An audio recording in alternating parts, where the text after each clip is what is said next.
안녕하세요. 부동산TV 부동산입니다. 오늘 읽어본 뉴스 중에 굉장히 흥미로운 기사가 있어서 국토부 홈페이지 정책마당 기다리고 있다가 자료 올라오자마자 다운받아서 읽어보고 간략하게 유튜브 영상으로 소개할까 합니다. 다름 아닌 기존 공동주택 세대구분 설치 가이드라인이란 제목인데요.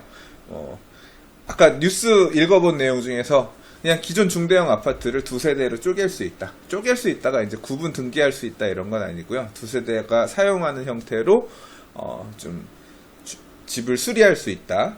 이제 그런 부분에 대해서 국토부가 가이드라인 자료를 제공한 내용이라서 한번 굉장히 유의미한 어떤 변화다라고 생각해서 부동산TV 부동산 토크에서 한번 살펴보았습니다. 일단 내용 중에 발췌를 해봅니다. 기존 주택 세대 구분형 주택이란 최근 1, 2인 가구의 증가로 소형주택, 임대주택 수요는 늘어나고 있지만 공급 부족으로 1인, 2인 가구의 절대적인 공급이 부족하다. 그래서 기존의 주택을 세대 구분해서 기존 주택이에요. 독립된 주거 공간을 가진 소형 임대주택을 공급하는 방안이다. 그래서 기존 주택을 세대에 구분할 경우에 기존 주택 내부의 공간을 일부를 2세대로 구분해서 세대별로 각각 사용할 수 있는 구조로 주거 공간을 설치하되 구분된 공간 일부에 대해서는 구분 소유를 할 수 없는 주택이다.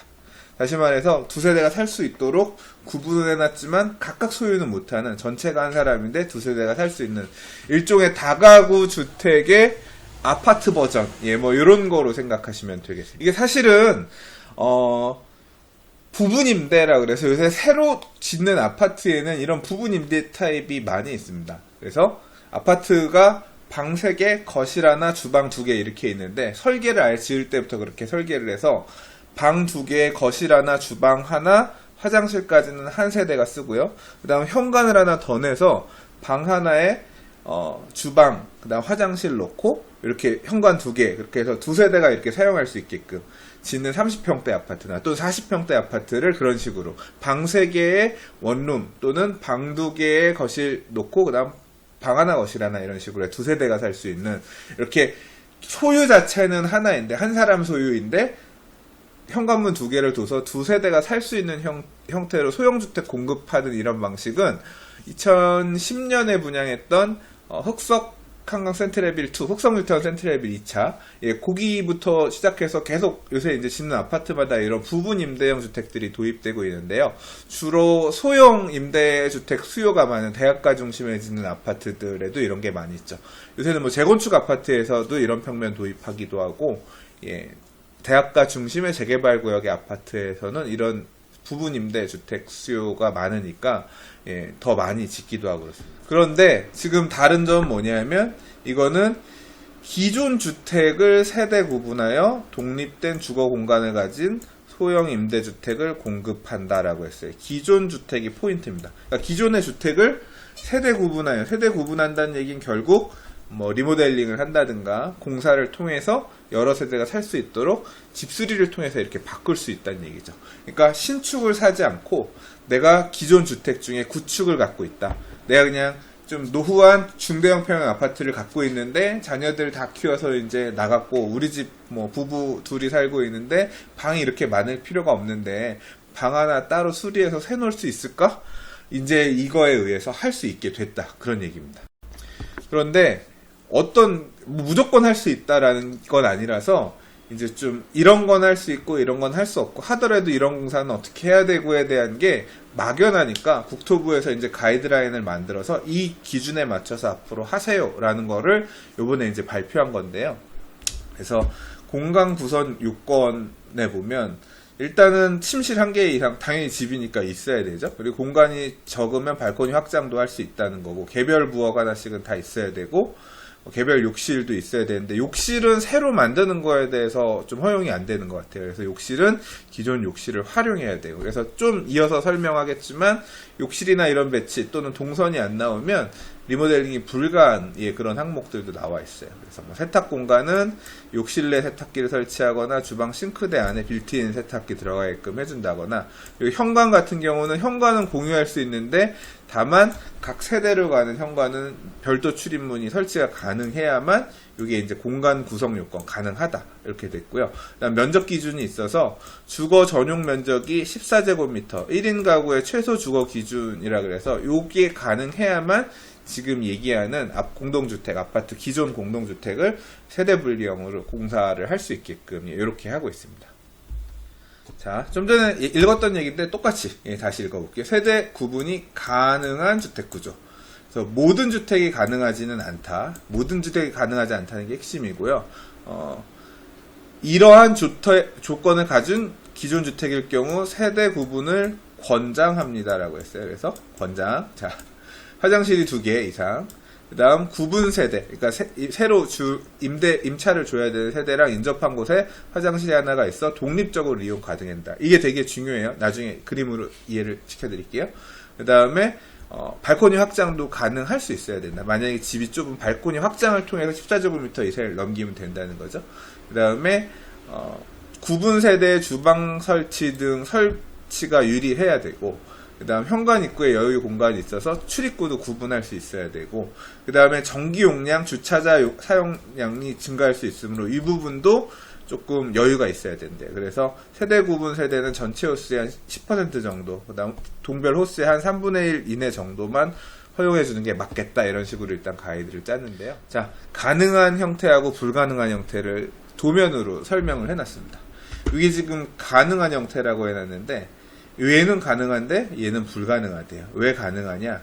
이거는 나중에도 모델이 나오는데요. 이게 이제 일반적으로 3베이 분리형 세대인데, 현관 들어오면 이 집 같은 경우에 여기 화장실이 여기 하나 있잖아요. 그러니까 이렇게 막아서 쓰면 현관은 들어와서 여기 문을 하나 더 내는 거예요. 여기다 문을 이렇게 내면 이 현관은 공유해서 쓰고, 뭐 이 화장실이랑 뭐 이런 식으로 예를 들어 막는다고 치면 요렇게 한 집은 쓸 수가 있는 거죠.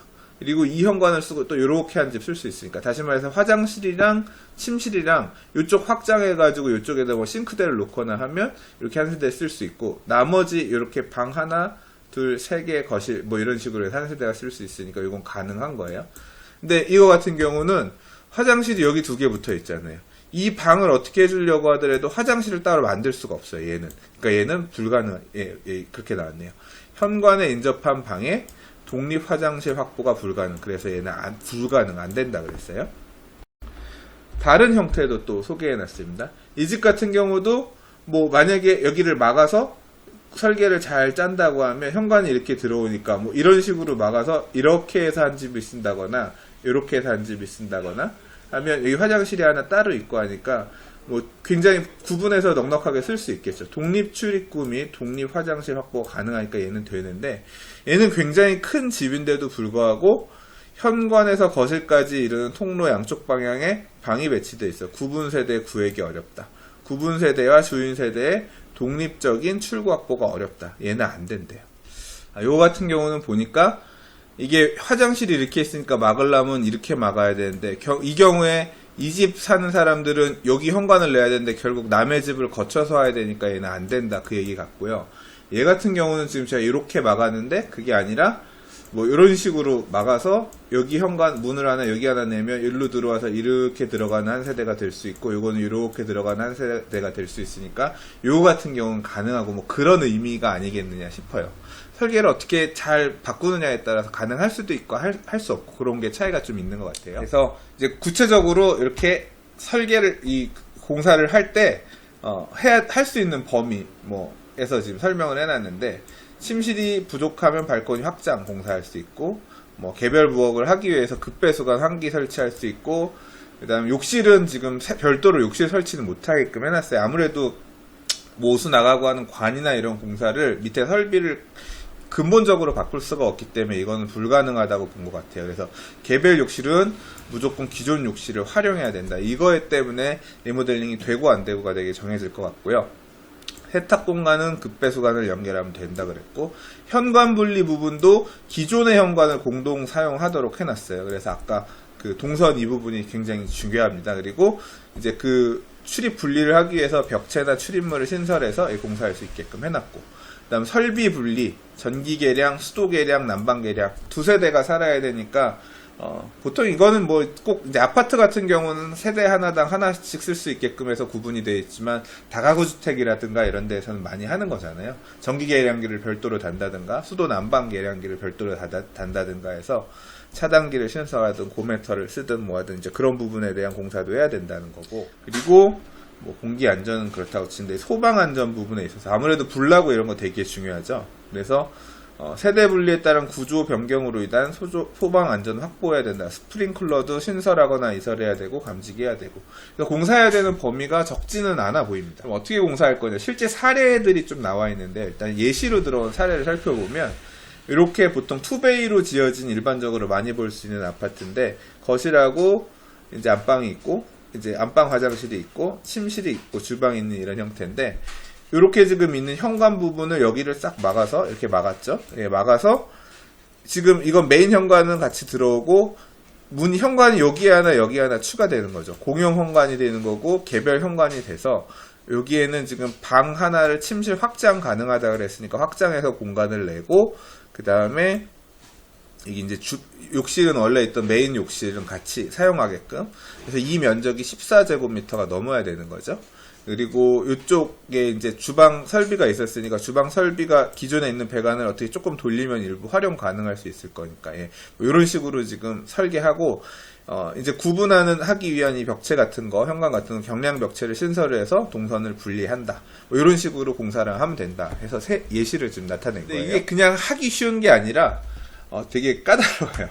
공사 항목별 행위 허가 기준, 그래서 발코니 확장하기 위해서 비내력벽 철거하려면 해당 동 입주자 2분의 1 동의 받아야 되고, 뭐 이 내용들이 지금 되게 많죠. 배관 설비하려면 3분의 2 이상 동의 증축할 경우에는 뭐 내용이 많습니다.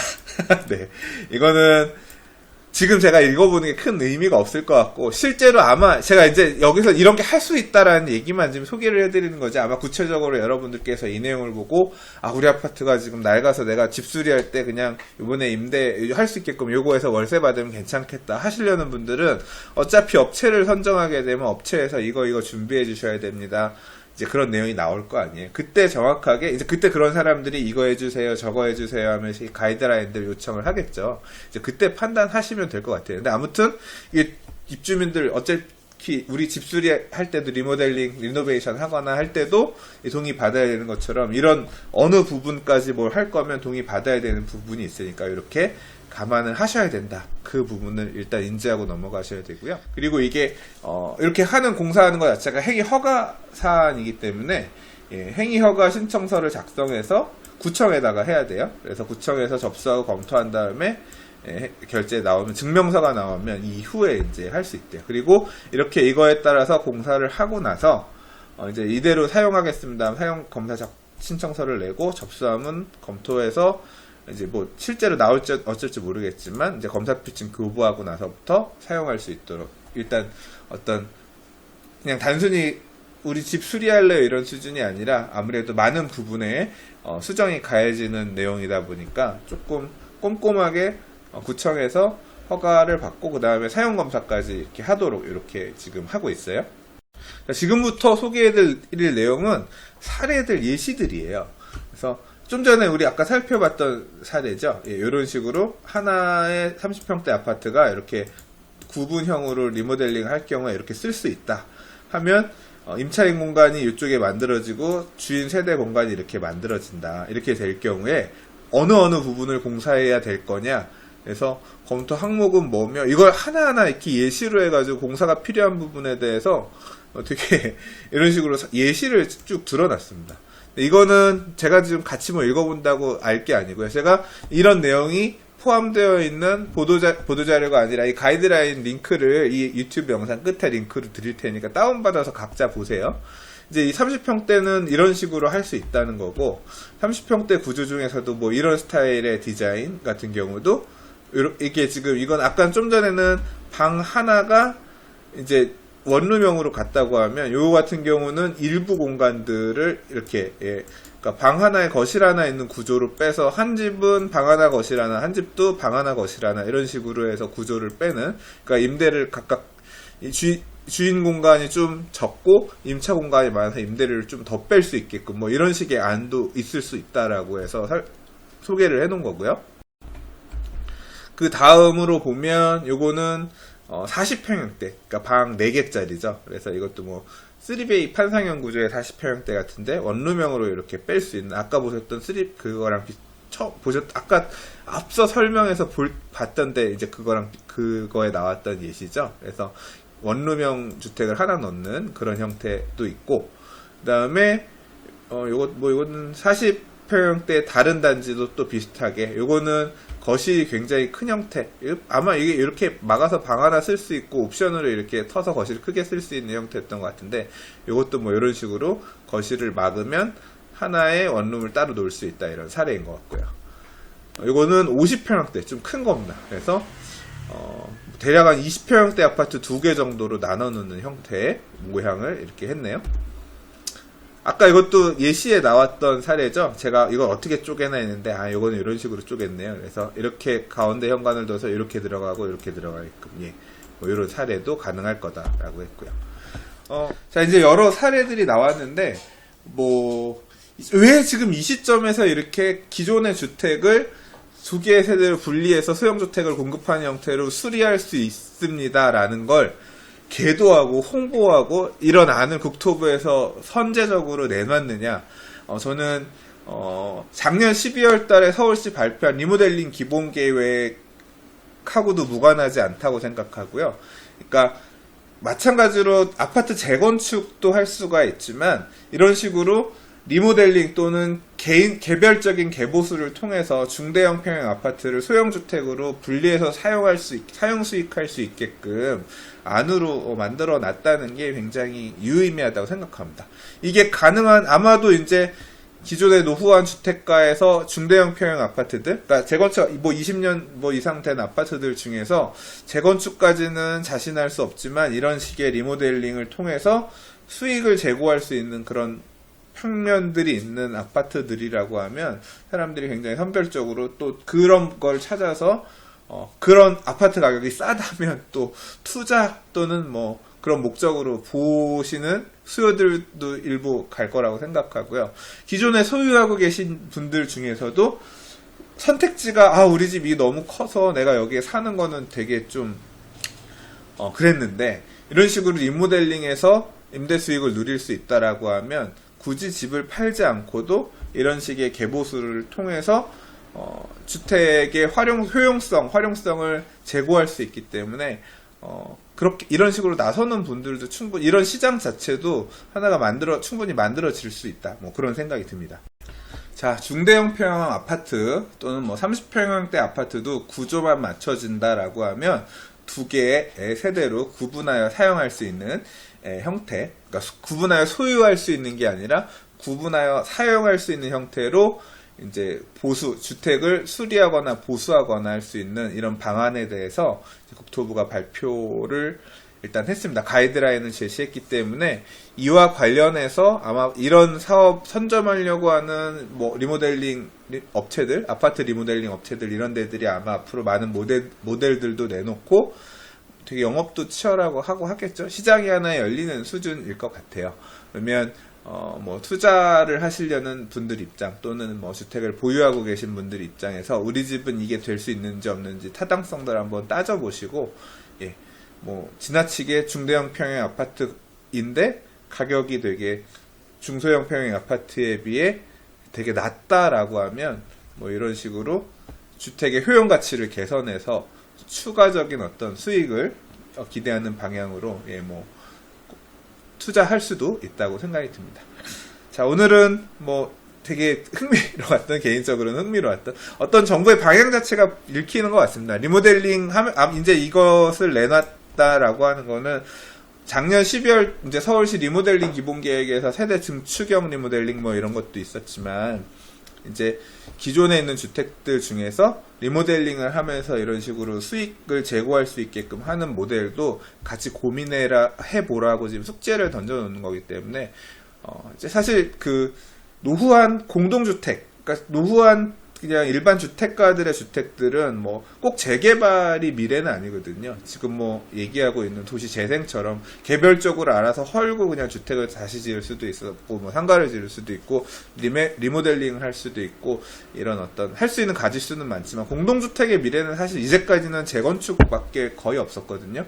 근데 리모델링도 이제 서울시 또는 이제 국토부에서 유도하고자 하는 큰 방향 중에 하나고, 리모델링을 할 수 있는 내용 중에서도 뭐 수직 증축, 수평 증축 얘기도 있는 한편, 이제 이런 세대 구분형 주택에 대한 부분까지도 같이 얘기가 나오고 있는 거니까, 좀 여러 가지 정비를 하는 방향, 다양한 방향성에 대해서 고민하고 있는 한 결과물이다, 이렇게 생각하고, 뭐 적극적으로 또는 뭐 이런 방향 자체를 좀 관심 있게 볼 필요가 있다고 생각이 됩니다. 자, 어떻게 영상이 유익했나 모르겠습니다. 또 나름대로 저는 즐거웠거든요.